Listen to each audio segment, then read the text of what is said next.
Is it time to reimagine your future? The right business skills may make a difference in your career. At Capella University, we offer a relevant education that's designed to focus on what you need to know in the business world. We'll teach professional skills to help you pursue your goals, like business management, strategic planning, and effective communication. And you can apply these skills right away. A different future is closer than you think with Capella University. Learn more at capella.edu. Welcome to Mind Love, episode 243. Today's episode is all about the transformative power of holding space. Expectations are a direct reflection of our defenses. So lots of expectations comes from lots of defense. So as people on healing journeys, we work on healing the wounds that created the defenses like a protective mechanism inside of us. We learn to bring down the walls and feel safe and sovereign in ourselves. And the more the walls come down, the less defensive we are. And the less defensive we are, the less expectations we have. And what is helpful is most people don't know is that they have expectations to maintain the defenses they hide behind. So people want to be intimate, but they're afraid of connecting. So as we take responsibility to hold space for ourselves, we lower the wall of defense as we heal our traumas. Turn up your frequency with Mind Love. Bite-sized brain hacks for seekers, dreamers, and doers. It's time to give your mind a little love with your host, Melissa Monti.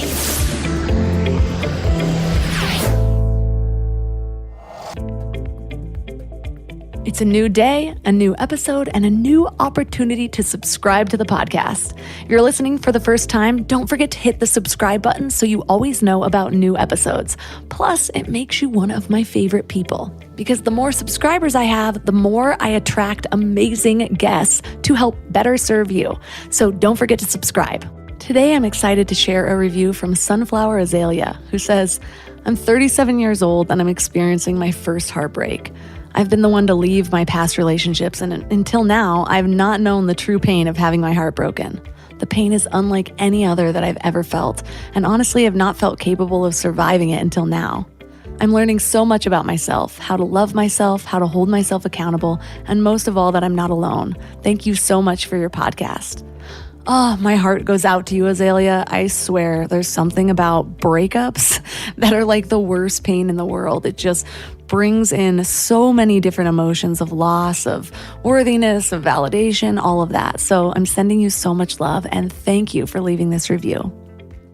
Do you ever have those moments where you just don't feel understood? Maybe someone tunes you out in conversation, or they make what you're saying all about them. Or for whatever reason, however they're responding is just the opposite of what you need right then. I have, quite often, especially growing up. Although it still does happen now, it just affects me differently than it used to. The times where I didn't feel heard or seen that stand out to me the most were right after my dad died. I was in college and I was grieving. I remember trying to talk about him with my friends. I just wanted to keep his memory alive. But most often, the people around me would respond by distracting. Quick, talk about something happy, or let's take a shot. And I get it, we were 19. But it's not what I needed. I needed someone to just be with me in the grief for a moment. To be okay with my emotions. Maybe even just so I could be okay with my emotions too. But like I said, we were 19. Our emotional intelligence was still developing. How could I expect someone else to know what I needed when I wasn't even fully aware of it? All I really knew was that I always felt worse when I was trying to feel better. I knew that talking about my dad made people uncomfortable, so I stopped doing it. I also knew that there was something about the way some people responded that made moments feel incomplete or on edge, like I was talking to no one. While a select few people were like a warm blanket to fall into, or like that hug from your mom when you needed it the most. What's the difference? Why is it that some conversations feel disconnected, while others feel like you're completely wrapped in them? Like they touch a part of your soul? Or like you can let your guard down because you feel safe to be real and raw and vulnerable. I think it has to do with the space that someone holds for you. I used to be really confused when people talked about holding space. Like, why do we need such woo-woo terms for just being there with someone? But if you think about it, we've all been with people who might be there physically, but they aren't there mentally. They're thinking about something else, or they're scrolling their phone, or you're having a conversation, but you can tell that nothing you're saying is actually landing. They're just focused on what they're going to say next. Versus someone who's with you, committed to that moment with you, and willing to just be with you where you are, even if your emotions are uncomfortable. That's holding space. It's probably one of the greatest gifts we can give to someone else. And it's also one of the greatest gifts we can give to ourselves. You'd think we automatically hold space for ourselves. We're with ourselves every day, right? But how often do we distract from the moment or avoid our own painful feelings? Or we push down our dreams or choose the comfortable thing instead of the deep desire? When you hold space for yourself, you give yourself the awareness and the time and the intention to allow your energy to move. You need space to transform. So today we're going to learn how to hold space for ourselves and others. Our guest is Matt Kahn. He's a spiritual teacher, speaker, author, and highly attuned empathic healer. Matt wrote the highly acclaimed books, Whatever Arises, Love That, Everything is Here to Help You, and The Universe Always Has a Plan. His newest book is All for Love, The Transformative Power of Holding Space. He has over 20 million YouTube channel views where people are finding relief from all of those challenges of daily life with his heart-centered messages. So 3 key things we will learn are how to engage different levels of listening, how to validate people in conversation, and why we get pushed away when someone fights their pain. Plus a whole lot of other wisdom nuggets. I feel like everything he says is quotable, so definitely pay attention to this episode. Before we go deep today, I want to give you a little gift, and I want to give it to you every single day. It's called the Morning Mind Love. I know how life can be. You're all fired up after an inspiring episode, and then a new day or a new challenge comes at you, and it's just hard to keep up that energy. Well, the Morning Mind Love is kind of like an oracle from your higher self to help you start each day with a positive focus. Plus, when you sign up, you get 2 free gifts, a 30-minute binaural meditation and 30 days of journaling prompts to help you remember who you truly are. And it's all completely free. So join over 9,000 people and go to mindlove.com to sign up or text the word morning to 33777.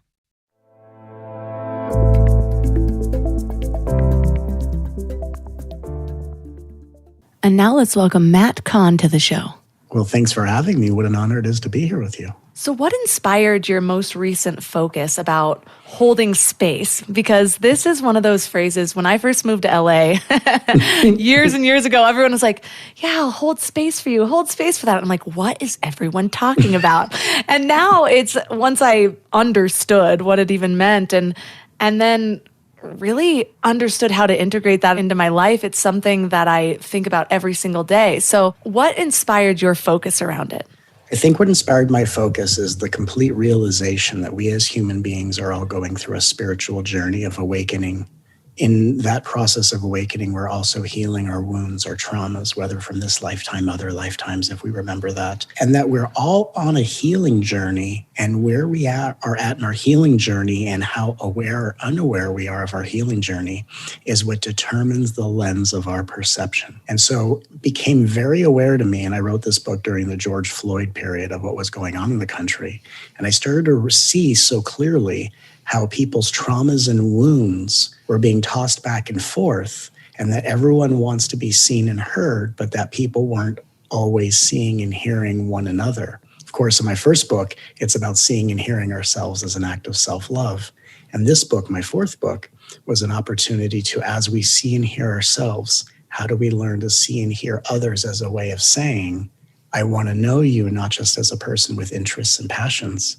I don't just want to know you in a way that suits my convenience and preferences, but I can feel that you're as wounded as I may be, and I would like to know your journey so that I can be perhaps a course corrective experience for the healing you may or may not know you're undergoing.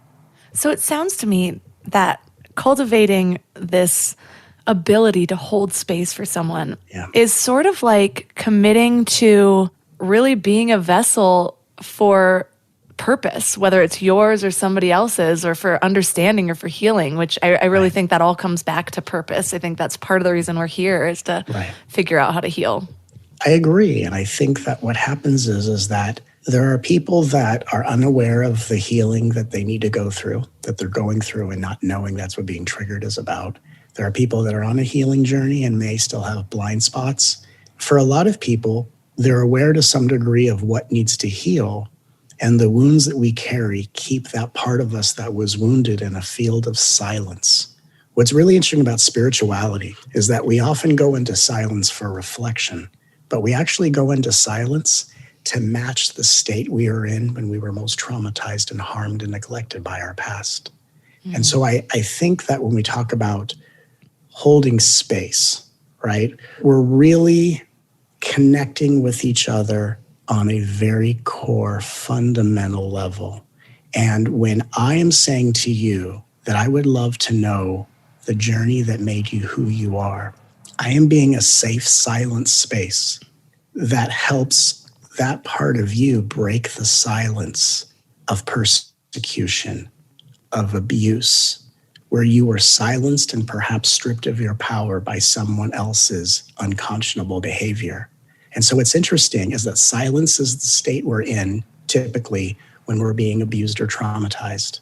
The ability for me to listen and hear you from a place of consciousness is helping you reframe your experience with silence and to actually give you the voice and the power to come back to who you are in present moment instead of spiral in the past. Now, we can't rush each other's healings. We can just invite the healing that says, I would love to know more about the journey that made you who you are. I would love to give you the space to be heard so that you can break the silence, heal whatever wounds you may carry, and may I be a course corrective experience of any other person that you have faced, so that we each, and we all as human beings, every day, we're living our lives, we're raising our children, we're going to work, but we're also consciously holding space for one another's healing, so that every day we are helping to create a more healed planet, a more conscious civilization, which is going to actually reverse the karmic cycle and reverse things like global warming and have very big global ramifications for the amount of consciousness that we're bringing to this planet. Yeah, I have been having a lot of realizations. I mean, I kind of live my life for the realizations, so I have them all the time. But lately, I've been understanding my childhood in a new way. And it's one of those things where I didn't have a horrible childhood. Yeah, my parents were divorced, and so I had to go back and forth a few times, but both parents loved me very deeply. Sure. I had things, I didn't want for a ton. I wasn't spoiled either, whatever, however you define that. Right. But looking back, one of the things that I'm really realizing is I never felt really understood. And asking myself where that came from, I don't know how often I really felt heard or seen. Right. And it's a hard thing to come to terms with because, like I said, I had great parents. In ways I've brought this up where it's like, yeah, it's just like I might be opening up about why something from my past that affected me. And I see the intention of the way my parents handle it, but sort of almost saying, well, you could just do this, or you can just choose to be this, or this things like this never affected me, or whatever. And I see the intention is good, trying to show me a way out. But even to this day, when that happens, I can feel like the inner child version of me screaming, like, just listen, like, just understand where I'm coming from. And that's right. You might not even believe that this is why I'm the way I am, or that this could affect me or whatever, but that's right. Does that really matter? Because is that moment about that? Is that moment even really about you understanding, or just about us connecting? That's right. And I think when you said that, I brought up something that's not in my book, although I wish I had the awareness to put this in my book.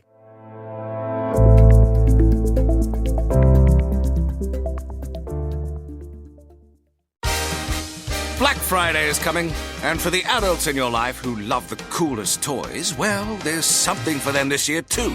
Bartesian is the premier craft cocktail maker that automatically makes more than 60 seasonal and classic cocktails, each in under 30 seconds at the push of a button. And right now, Bartesian is having a huge site-wide sale. You can get $100 off any cocktail maker or cocktail maker bundle when you spend $400 or more. So, if the cocktail lover in your life has been good this year, or the right kind of bad, get them Bartesian. At the push of a button, make bar-quality cosmopolitans, martinis, Manhattans, and more. All in just 30 seconds. All for $100 off. Amazing toys aren't just for kids. Get $100 off a cocktail maker when you spend $400 through Cyber Monday. Visit bartesian.com/cocktail. That's BARTESIAN.com/cocktail.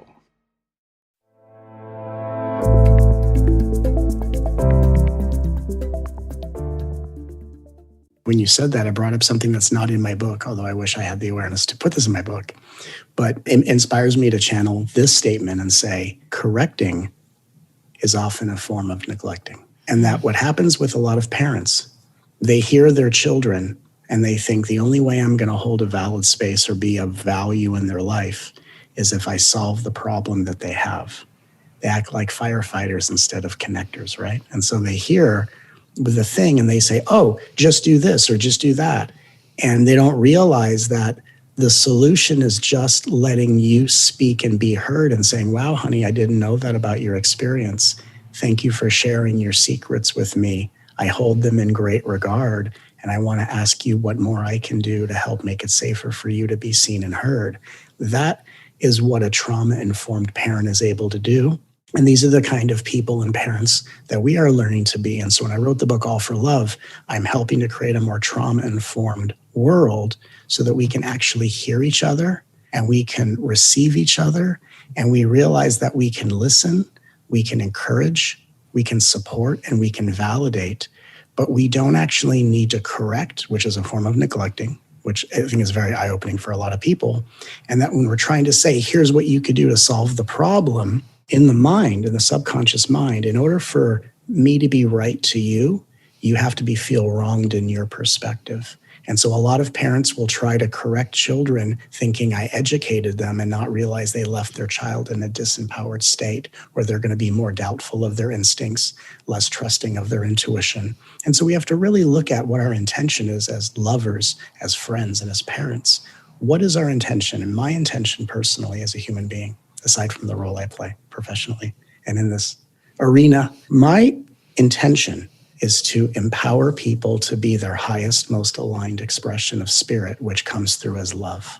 And I find that there's a lot of wisdom that I embody and channel. But in my life, I only share wisdom when someone asks me a direct question. Because I have an audience that asks me questions, I share all my answers. But if in my personal life, if people don't ask me a question, I don't give an answer. I only listen, I only encourage, and I only support so that I am always being supportive to their evolution and never stifling the confidence that I only want to help grow. That is so profound and something that I know I could do better at. I love to learn.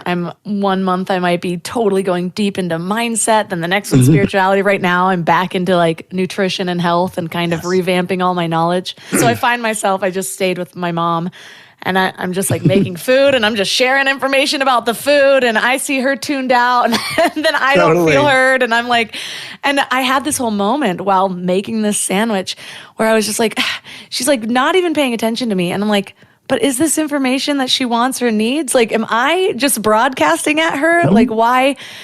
In this moment, I brought it back to those almost childhood wounds, which is why I feel like I was triggered. But it was also this moment that if I sat with the silence enough, instead of pushing my perspective, I was able to see my part in it, which was the beginning of it in general. And I created this whole turmoil and my own trigger in a moment of silence. She actually did not do anything. She didn't do anything, and she was just being, and what's interesting is that when people are in ego, and I don't think ego is a bad thing in the way I teach, ego is not bad. It's just about how integrated your ego is, because ego is what we need to function as human beings, as spirit in human bodies, right? And oftentimes when people are in ego, which just means they're operating mostly from their conditioning versus from their essence or their highest wisdom, most people are only as present as they are interested in the content people share. So if you share a content that people are either not interested in or don't agree with, they don't know how to value it. And that's just kind of a rule of thumb when it comes to conditioned mindset. I remember once I was sharing something that was really important with me with a relative, and they were like, I just had said too many words, and I started to see that they had no more bandwidth. And I stopped, and I just looked at them and I stopped. And then I waited for them to kind of come back. And they went, oh, I'm here with you. And I said, can I ask you a question? And they said, what? I said, what would be the subject matter that would interest you the most? And they stopped. They go, oh, I don't want you to think I'm not interested. I said, no, it's okay. I'm just noticing that what I'm sharing doesn't seem to be of the highest value to you. And because I value our connection, I want to know what would be the highest value we can talk about so that we can be here together. And it was one of the boldest moments of my life. And I was speaking from such compassion, but it was fierce. It was fierce, direct. Hey, I noticed this. Let's bring it up. I don't need to shame anyone. No one is wrong. I'm not the ego police. I'm not going to be on my high horse. I'm just going to ask from a place of interest. What would be something we can talk about so that we can feel valued and connected? Because if I'm sharing what's exciting for me and you're not interested, I don't want you to walk away feeling left out, unseen, or unheard. And it's my interest that we're both equally valued. And it's a fascinating way to learn how to communicate. And I think that when I wrote this book, the reason I wrote this book, for many reasons, was I realized there's a lot of consciously evolving people who are conscious in their wisdom, but they don't know how to apply it and they don't know how to communicate, right? We are very overstimulated. We are very underappreciated.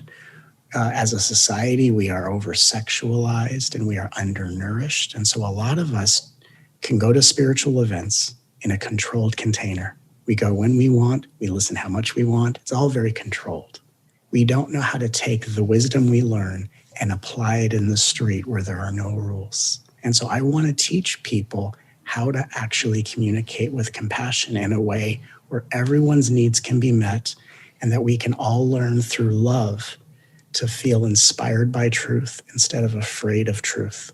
Because I think we have to really establish relationships with who in my life is inspired and drawn to truth and who is afraid of truth. And can we start respecting people for where they're at and not impose our needs onto them or vice versa? I found that really difficult in the beginning of my spiritual evolution, and still now. I'm not perfect, but I remember in the beginning, I was doing so much work on myself and seeing so many changes. Like, it was actually really exciting. I'm like, oh, actually just a few weeks of gratitude and I at least feel slightly different. You know, things aren't perfect, but there's a noticeable change for me. And so learning all these things, reading all these books, applying all these lessons, and then maybe I'd go home for a family reunion or I'd meet up with old friends that weren't on that part of the journey, weren't on the same journey as I was. And I'd get frustrated because that might have a moment like that where maybe I would have the tools to notice if they weren't engaged and kind of revert and cater to them, and then feel left out myself because they didn't have the tools to give me the same grace or love or whatever you translate that to. Right. And so how do you coach people to be okay with that, to be that space, regardless of where anyone else is in their journey, when they're saying the things that you know you would never say back because it's exactly what would trigger or whatever it is? I think, the answer to that question is that some of us tend to be 1 foot in, holding space, and 1 foot out, right? And so when we learn to fully commit to holding space, what's fascinating through the laws of unity consciousness is that the more we are fully holding space for the experiences of ourselves and others, it may seem on the surface that would sound like everyone gets their needs met but me. But what's interesting is we cannot have our needs met by people who are too traumatized by wounds they're not willing to face. That's the truth. So when we learn to hold space so immaculately, the light that pours through us in presence actually fulfills us completely, no matter what the other person is willing to give back, reflect, acknowledge, or accept. And so We learn to live in a world where other people's feedback is simply reflective of their journey, and the gifts they give us is extra. And actually what allows us to walk away feeling whole by the conversation is not what they do or don't do, but what we allowed ourselves to do as representations of consciousness. When we're in ego, it's scorekeeping. I'm doing this, I'm doing that. Hey, you see what I'm doing? Why aren't you doing that? See how I gave a pause and you went on for 5 minutes about that thing I don't care about? Now it's my turn. Look at how you don't give a you-know-what. What's going on? What about me? And that's a hard way to live. And that's how most people live. And that's why people soothe themselves through addictive tendencies. That's why people check out. And that's why people desire the kind of relationships that sometimes, with all due respect, they don't have the bandwidth to step into and embody and receive and reflect and to participate in. So what we learn to do is we have to understand an awareness where we're at, where someone else is at. So instead of managing other people's experiences, we're just managing expectations. And we start to find that when we allow ourselves to give so purely and selflessly, it doesn't mean our needs don't matter. It means we allow our needs to be fulfilled by what we are giving and how deeply we are giving. And we are so fulfilled that what anyone else gives to us is just extra. And when it's just extra, it's so much more abundant, it's so much more beautiful, and it's so amazing how you can be in the presence of someone who has nothing to give, and you can feel as if they gave you a gift because of how deeply rooted you were in your own state of presence. And so what I want to gift people with through this book is sovereignty, is liberation, the ability to be so present that other people are just reflections of the light that we share, instead of reminders of the wounds that we may not have faced quite yet. I'm reminded of something that happened a couple weeks ago. I am pregnant right now, and Congratulations. Thank you. Oh my God, I didn't mean to. Congratulations.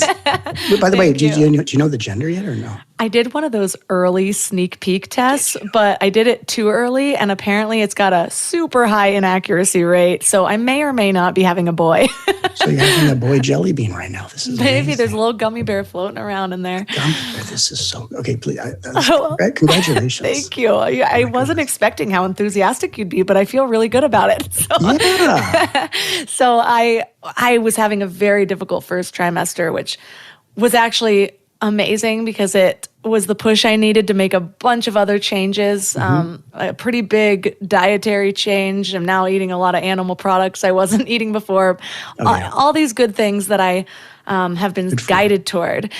But I was in a bad place for a while because I was not feeling well. I ended up getting COVID, getting stung by bees on the same day. It was like the power went out. It was 95 degrees. I was staying in a tent in Michigan, and it was just so hot. It was like one of the worst days that I can remember having. And I ended up like calling my mom, crying, and I'm just like, oh my God, blah, blah, blah. Like, I can't believe this is happening, just kind of like venting. And then she starts trying to fix it, and immediately before she even says anything deep, I'm like, all I need from you is to just like be that space for me. Right. And she didn't have the capacity at that moment, started saying something else. But in that moment, I was so weak physically that I just like took a deep breath and laid back. And it was one of those moments that you were talking about where all of a sudden I had zero expectations about what she said. I'm like, what do I even feel like this is going to give me? Like, she's going to say the right thing and everything's going to be gone. And so it was this moment of surrender that ended up being more than just that moment. It was a kind of surrender to the whole thing.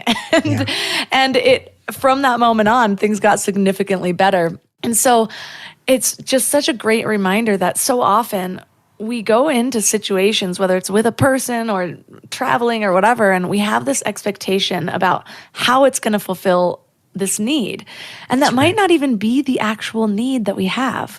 Our soul might have a different need. And instead of expecting some individual person to supply this to you, just trust that the universe already is, even if it's not the need that you came in feeling like you wanted to get filled. And if you can do that more often, then that's, I feel like, when evolution really takes off, because it's not your will anymore. It's what you came here for. It's that deeper part of you. It goes beyond the ego, and it's what your soul is asking for. And so I just love that lesson, because it's so hard to not have expectations of other people. But I think it's one of our biggest causes of our own unhappiness. I agree. And I think, I love how just everything you're saying is inspired such a flow that's coming through me right now. All these things I've just never said, which is so great. What I will say is, when we interact with people, we hope for pleasure, but we learn to respect the pain.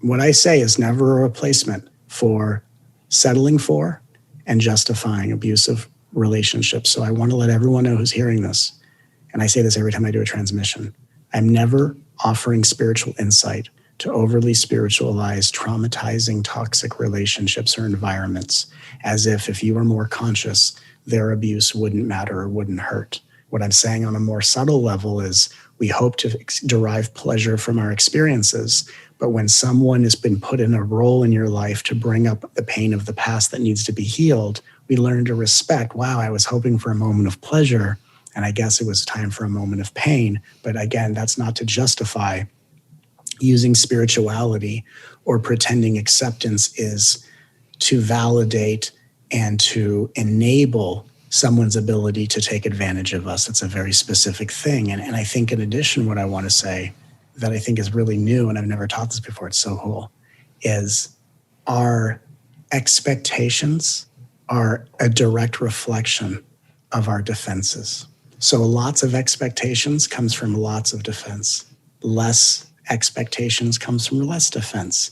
No expectation comes from no defense. So as people on healing journeys, we work on healing the wounds that created the defenses, like a protective mechanism inside of us. We learn to bring down the walls and feel safe and sovereign in ourselves. And the more the walls come down, the less defensive we are.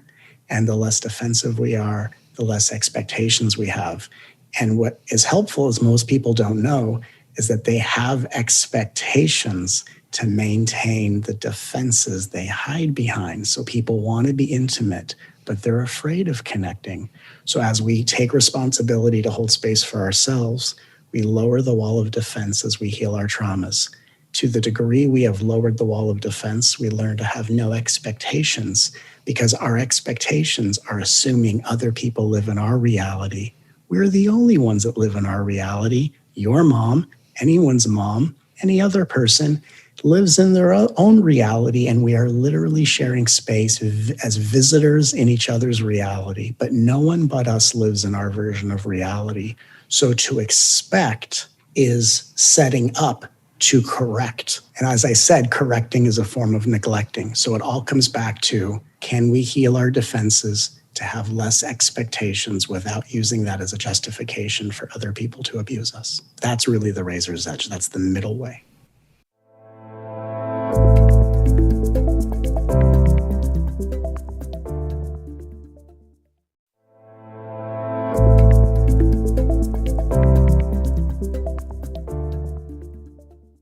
That reminds me of one of the principles that you teach in your book about how when someone fights their pain, you get pushed away. That's right. And so that's really such a good example of what that looks like. It's like, okay, well, how or why do you get pushed away? Well, this person has so many defenses. They're trying to protect themselves so much because they are fighting that pain. They're not surrendering to it. They're not inviting it in to find the lesson. And so instead they've got to guard themselves. And when they guard themselves, it's so easy to take it personally because it might manifest in all of these other ways, like rejecting you or insulting you. But to really, truly understand that that's just their pain talking is liberating, because then you don't have to have any of your expectations entangled. I agree. And I think it's the simple realization of shifting our perspective from they're not loving me to they don't know how to love me. And they don't know how to love me because they don't know how to love themselves. And they don't know how to love themselves because they're not facing themselves. And they don't know how to face themselves because they don't know how to find safety perspective outside of the looping of their traumas in their subconscious mind. And so the more we become aware of the traumas people hold, the more we become aware of other people's journey of healing, even if the person we're dealing with doesn't even have an inkling of awareness of the healing going through them or going on in their system, we can just be mindfully aware of, hey, I'd love to connect with this person, but I see you have a lot on your plate, and I'm just going to connect with you in a way that says, here's my intention, here's what I'd love to connect with you on, and please let me know how close you can get to this or not at all. And thank you so much for blessing me with your presence in my life. Beautiful. I'm reminded of one of the most profound realizations I ever had in my early 20s. Well, actually, it was closer to my late 20s by the time I really understood this wisdom. But realizing that other people, when I'm offended by somebody else or in a way that like is clear where they're trying to hurt me or they're trying to say something that cuts me down, whether it's I've had different people comment on my weight at different times in my life or on, cutting down my dreams or things like that, where it just felt like it was a dagger. Realizing that that wasn't about me, it's a reflection of exactly the way they speak to themselves. In those moments, since that, it's so hard to even feel offense when somebody is directly attacking me. Because my first thought is, oh, wow, what an insight into the mind of that person and what they have to deal with every single day. I only have to deal with it in this moment, in this conversation, and I can easily walk away. And this person cannot walk away, and they clearly do not have the tools to heal themselves, or else it wouldn't be coming out towards other people as well. And not only was that another just moment of liberation or freedom, so that I don't have to expect that or allow my moods, my happiness to be affected by somebody else in that moment is just big, because it turns what would be offense or sadness or hurt into compassion. And suddenly you have the whole other side of the energy spectrum that you're able to sort of glow outward and see what comes up. But it is so important to realize, especially in these times right now where everything is just so divided and everyone's so sealed in their opinions, and they've been on the other side of their screens for so long that I feel like they've forgotten that empathy. And so it's something I find myself having to remind myself even more lately. It's a great point to make. And what's interesting for people to hear is, wouldn't it be great to know that the greatest way you can be safe from the harm of others, verbally and emotionally, is exactly how you help them for whatever time you can spend with them. And you don't have to force it, but whatever time you're willing to spend, you can also help people learn how to better treat themselves. And it happens through compassion, as you're saying. And I love what you're saying. I've had experiences where people have been very derogatory to me, online, people. And again, the irony is that the people that are usually the most nasty to you know you the least. That's the way it works, because that's how unconsciousness works. Just like the only way someone can abuse another person is by pretending that they're the hero, not the villain, right? Because it only happens in unconsciousness. You can't abuse someone in presence. It doesn't exist. But what's interesting is that when I see someone being derogatory towards me or being passive aggressive or being sarcastic, I see what is operating in them. But even deeper, what I feel is they're actually speaking the words in the dialogue.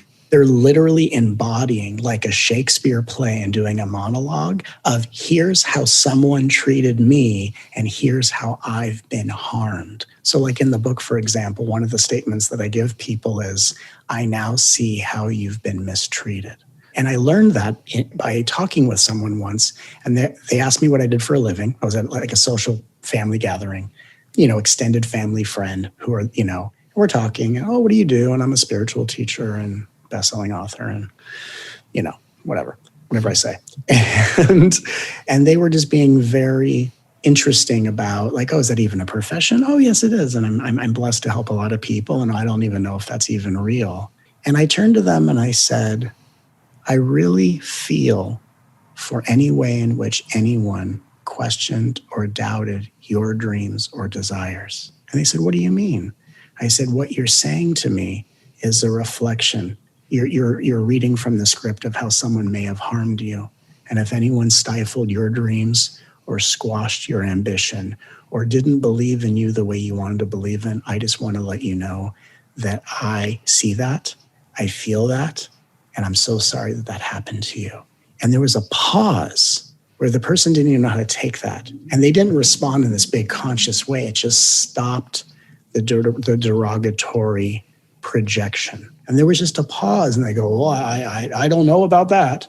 oh, that's okay. I just wanted to say those words. It's a pleasure to meet you. And then I found my way out. But what's interesting is what I learned is that the way I stay safe is also the way I show someone love. And what I think that we have very confused in the world is the way I stay safe is in defense.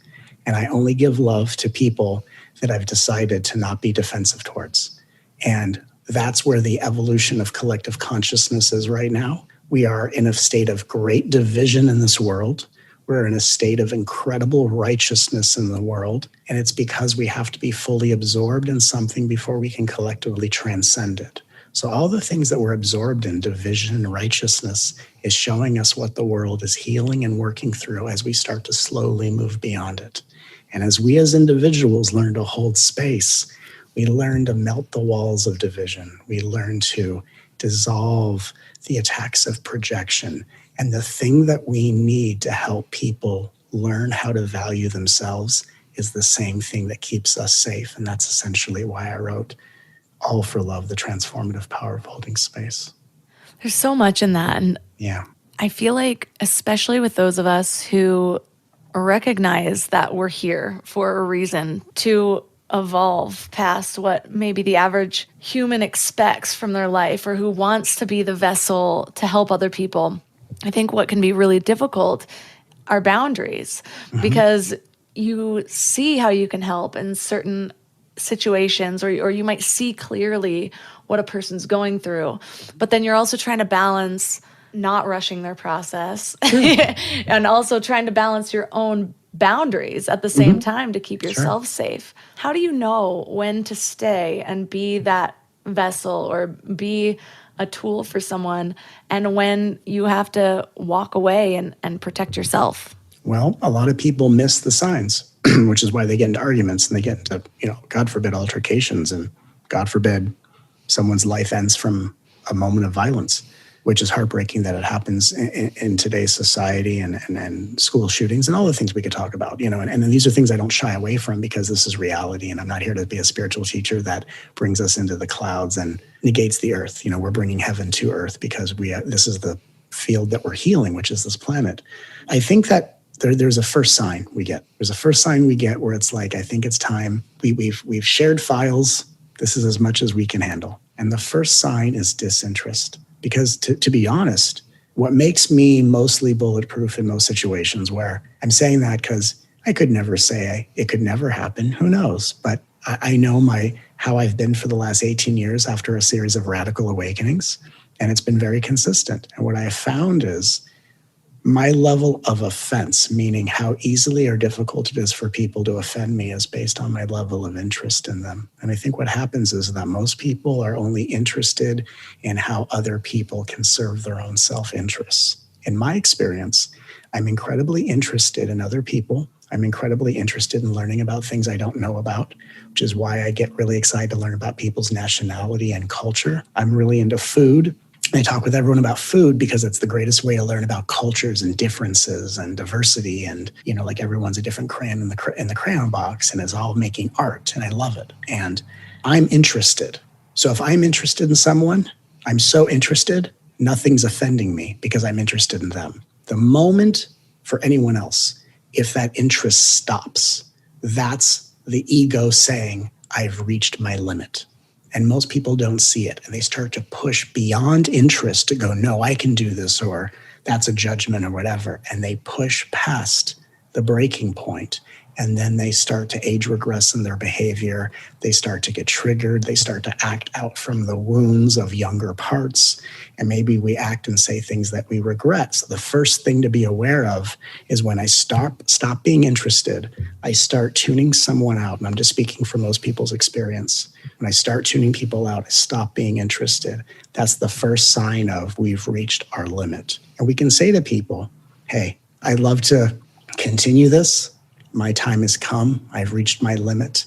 And I feel as if I'm not able to hold my highest honor with you. And I would like to just pick this up some other time when I have more bandwidth, which I talk about in the book. And most people think that that is radically unrealistic to say, because most people's egos don't want to say things that make them seem weak or less than the inflated versions of themselves they try to sell to people. But it's so honest to say, hey, I can't do this anymore right now because I'm going to act in a way that disrespects my values and might overlook your sovereignty. So I'm going to do my best job to protect both of us. I'm going to say, I got to go. If that triggers you, I honor this experience and I love you. If that causes this relationship to end permanently, well, then we're both being spared. And that's radical.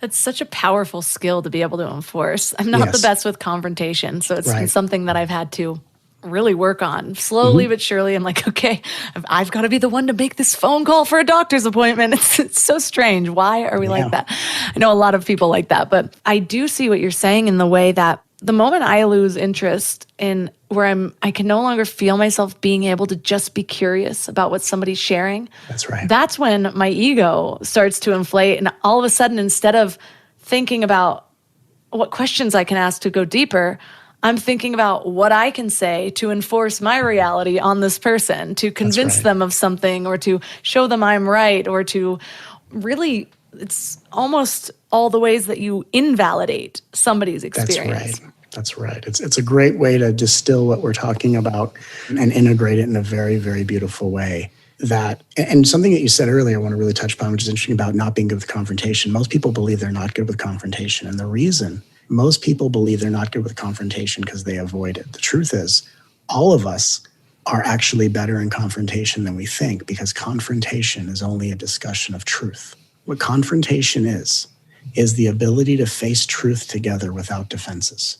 Or a confrontation is, I'm going to face truth without the defenses, even while you defend yourself and hide behind a wall. And so a lot of people think they're really not skillful in confrontation because they don't give themselves a chance to speak so truthfully. The more we allow ourselves to speak truthfully, the more safe we feel in confrontation. And actually, the less it feels like a confrontation and more like a sharing. And then we're able to see someone else feels confronted because they feel confronted to the degree that they are avoiding and looking away from the truth they're scared to face. So what we have to actually do is learn to value truth. And in my experience, and I can't assume my experience is the same for everyone, in my experience is in my reality, just as a person walking the street or in my family, my experience is categorically foreign to nearly every person in my family. And I say that with complete respect. Just truth. It's completely different, and it makes me very compassionate.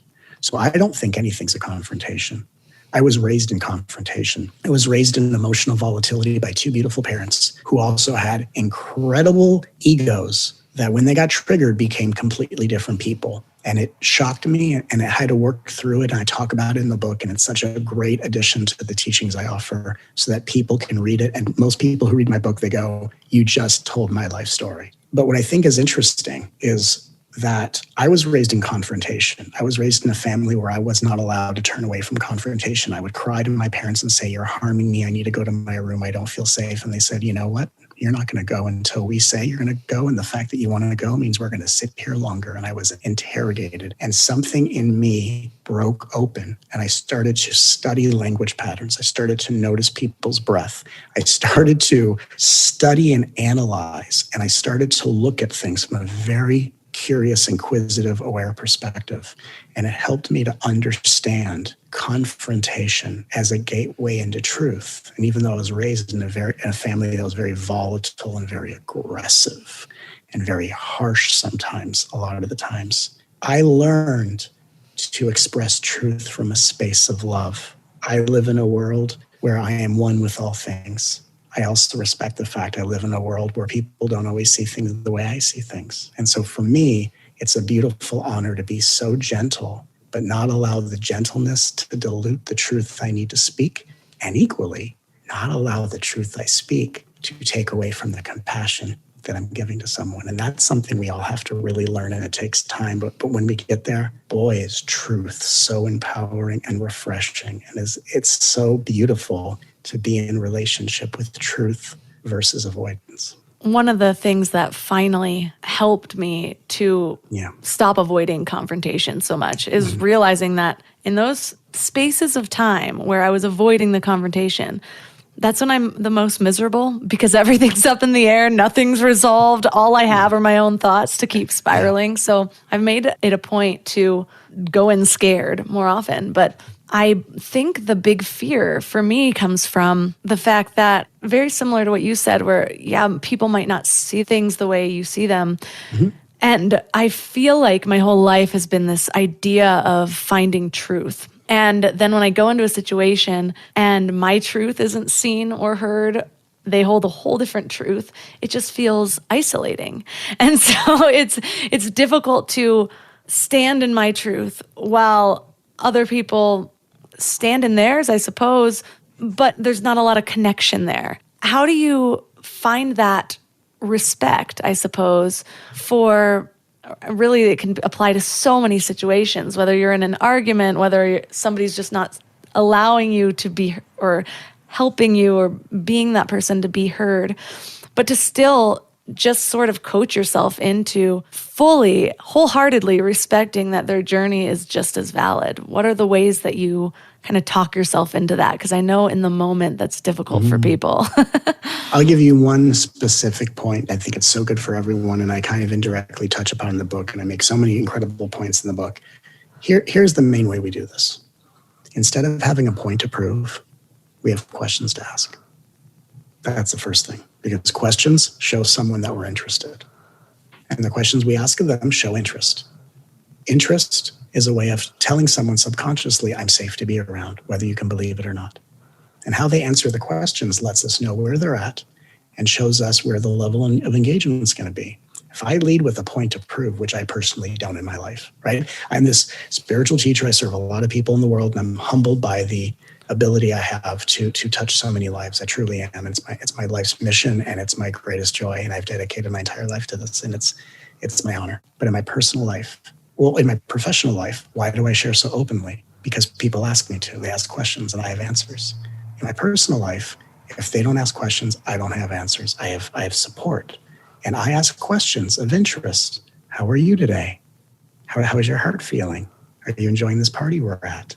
And they say, oh, tell me about yourself. See, they're safe now. They're asking me a question. Oh, they're interested.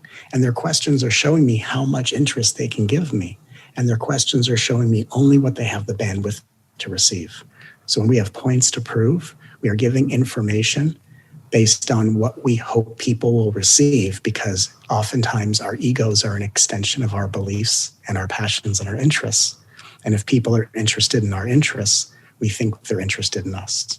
What I do is I ask questions to know what someone has the bandwidth to receive. And I only want to serve that from a space of compassion, because I'm a being who does not have a point to prove. I only have questions to ask. And if I ask a question and someone goes, oh, I go, oh, didn't mean to disturb you. I hope you have a wonderful time at the party. And if there's ever a time that you'd like to talk again, I'll be over there by the Costco appetizers someone bought, unfortunately. Half frozen nonsense that I'm going to eat and wonder why I'm cheating on my diet and how much more on the treadmill I'm going to do the next day, and be horrified that I finally have a day off of my strict diet and workout routine and I'm wasting it on this crap. No offense. I'm going to go over there and have a little discussion of myself and process my decisions. If you'd like to talk, I'll be over there, but I want to respect your sovereignty. I'm going to ask questions. And if we get a little like this, I go, oh, that's all we have. That's totally okay. I'm just asking because I'm interested. I don't mean to bother you. So I think it comes from the place of, we vow to do no harm to a human being. In order to let a human being that we vow to do no harm, we have to have less points to prove, and we have to have more questions to ask. Most people only feel safe with other people if other people validate your beliefs, ideals, and standpoints. What I'm teaching is that we don't have to agree on anything. We just have to learn how to connect in spite of our differences. We don't have to find similarities. We don't have to placate people. We have to learn that instead of having points to prove, we have questions to ask. And when we treat ourselves that way, when I ask myself questions instead of having points to prove with myself, it makes me that much more of a capable communicator when I'm with someone else.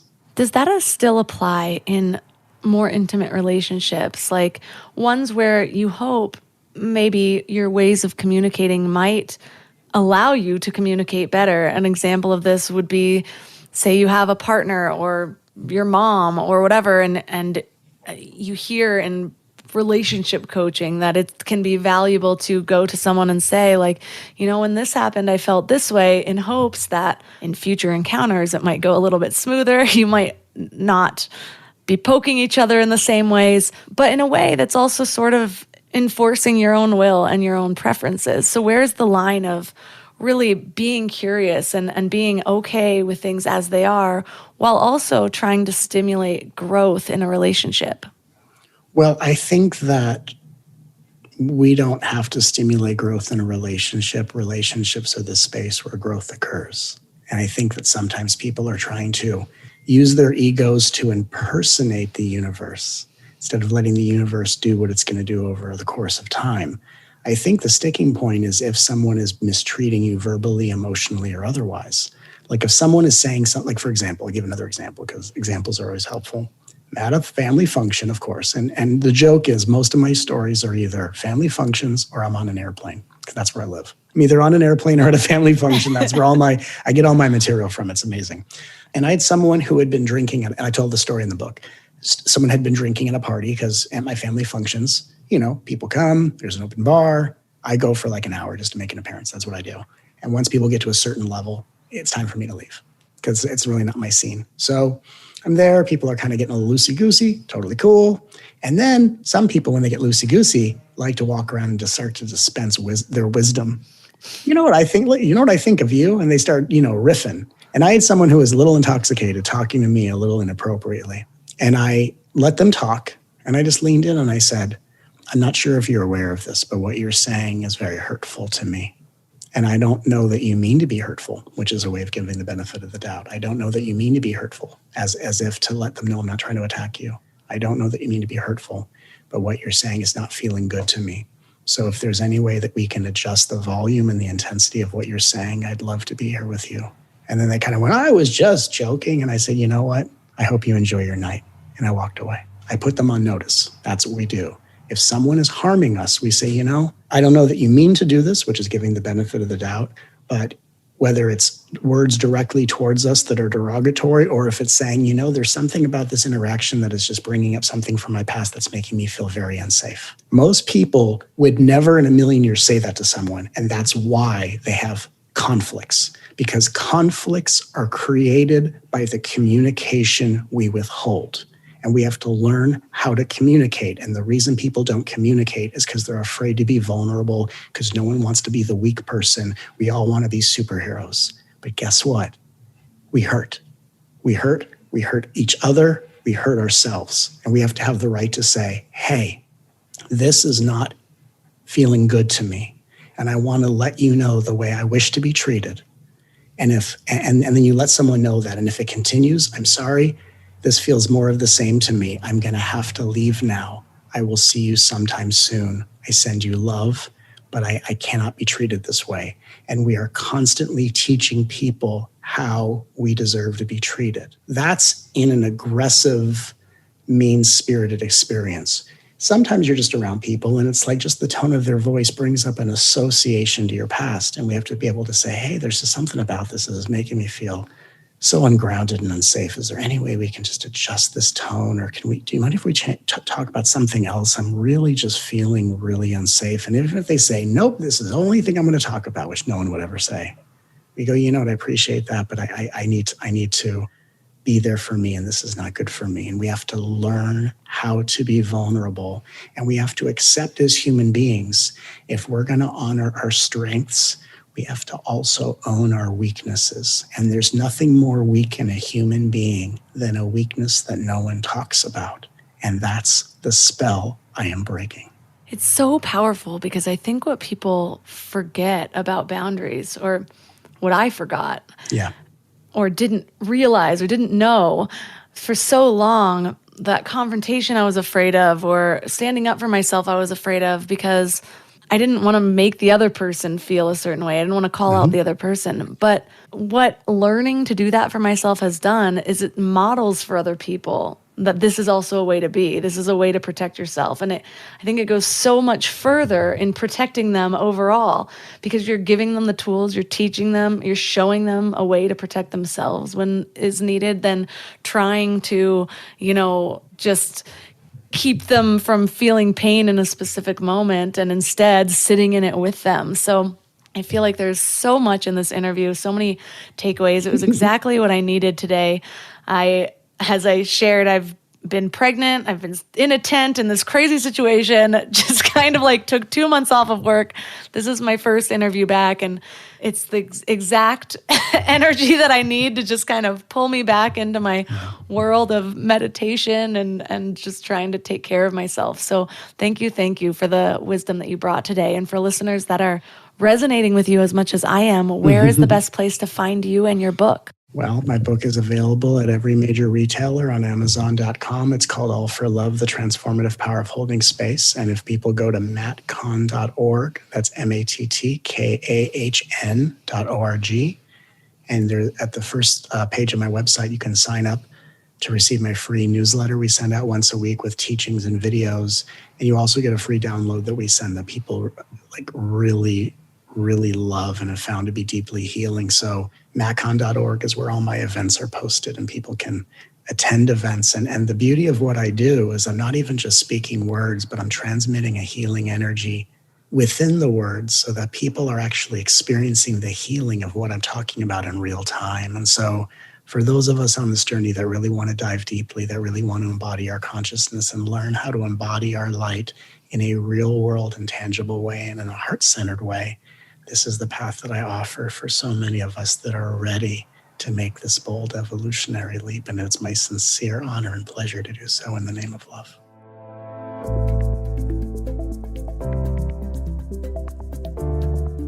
All the links for this episode are at mindlove.com/243.